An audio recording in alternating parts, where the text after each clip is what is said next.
উপন্যাসের শেষ টানে ভেবেছিলাম উজাড় করে দেব নিজেকে। কলম বাদ সাধল।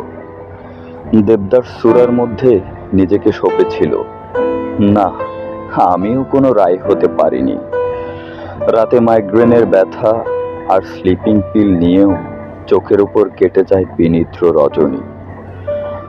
তোমাকে দোষারোপ করা ছেড়ে দিয়েছি বহু আগেই।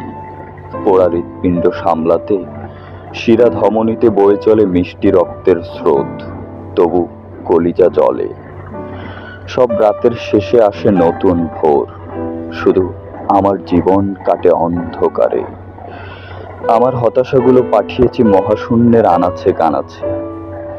কখনো কোনো উপন্যাস হয়ে ফিরে এলে রাত জেগে পড়ে নিও। শব্দের কান্নাদের ঢাকবে নিঃশব্দ আধার। হয়তো ভুল ভাঙবে তখন তোমার, হয়তোবা মধ্যে।